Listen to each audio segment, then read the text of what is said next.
Pernah dengar Abdurrahman bin Auf? Sebelum masuk Islam kaya kan? Kaya. Setelah masuk Islam nggak kaya lagi. Hilang kekayaannya, tapi berubah menjadi kebangetan kayanya. Ya. Jadi Muslim dirampas hartanya oleh orang-orang Quraisy pada masa itu. Kalau engkau ingin ikut hijrah dengan Muhammad SAW, silahkan berangkat. Tapi hartamu kami rampas. Berangkat dengan pakaian yang melekat di badan saja. Silahkan. Ternyata beliau memilih hijrah. Itu nggak mudah loh. Jadi hijrah itu jangan dikira membalikan telapak tangan begini, nggak mudah. Dan Anda kalau berhijrah, yang pertama diberi bukan harta. Kalau motivasi Anda hijrah mendapatkan harta, salah Anda. Capek pasti. Bikin apapun capek. Kalau Anda ibadah untuk dapat kedudukan, capek. Capek. Tapi niatkan benar karena Allah. Yang paling menarik apa? Ya, saya berangkat.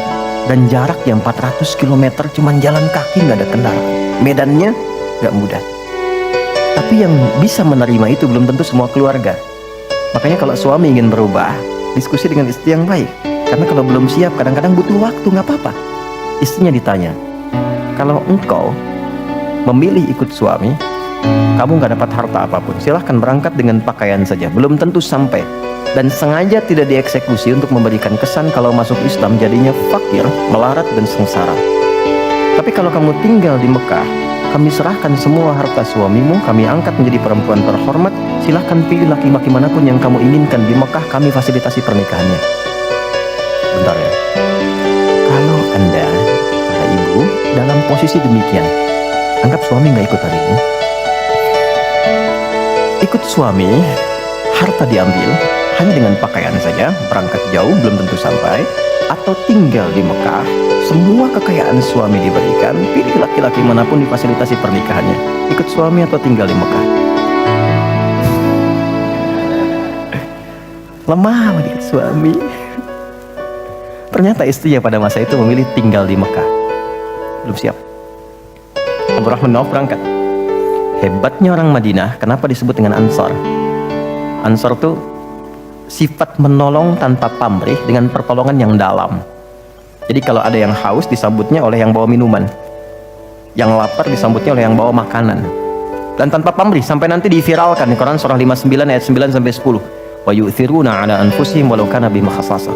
Nah, ini kaya, pernah kaya, jatuh fakir, disambut oleh orang paling kaya di Madinah.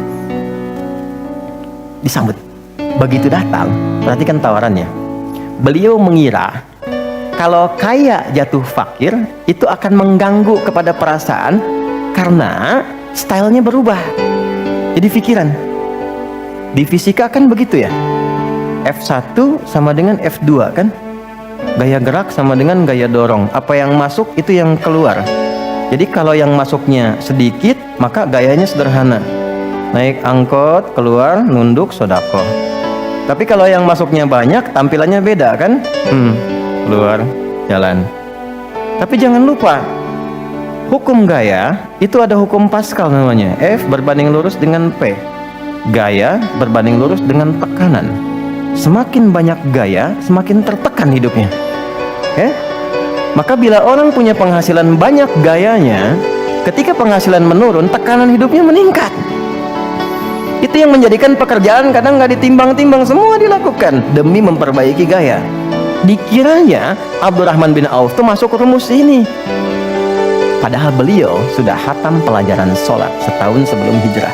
Itu cuma praktekkan berdiri saja. Apa jawabannya? Perhatikan ketika ditawarkan, akhirul karim au kama qala sami'tu annaka kunta ghaniyya, saya dengar Anda pernah kaya, kalau ingin kaya lagi ambil setengah harta saya. Dan itu kalau dirinci lewat kisah-kisah sirah, itu hartanya ada berapa, kebun kurmanya berapa, betul-betul kaya lah.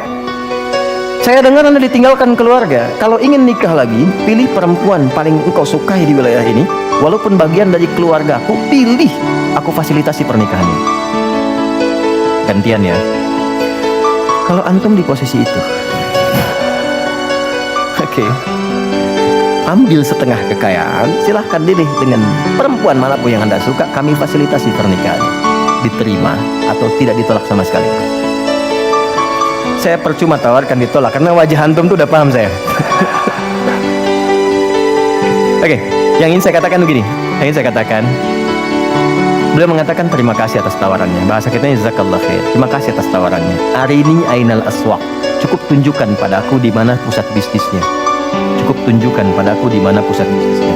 Itu dipraktekkan pencerahan dari Nabi tentang makna sholat. Jadi rupanya sholat dari bagian awal sampai akhir itu ada artinya, ada maknanya. Itu dipraktekkan oleh beliau.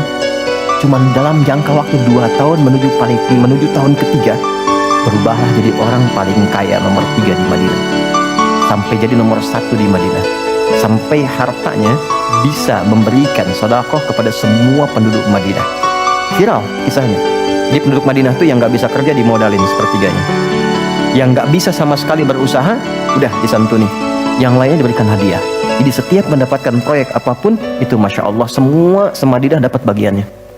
Dan termasuk yang didoakan oleh keluarga Nabi, yaitu Sayyidah Aisyah radhiyallahu ta'ala anha. Karena berkah hartanya. Dari orang yang tidak berpunya, menjadi orang yang luar biasa karena manfaat sholat.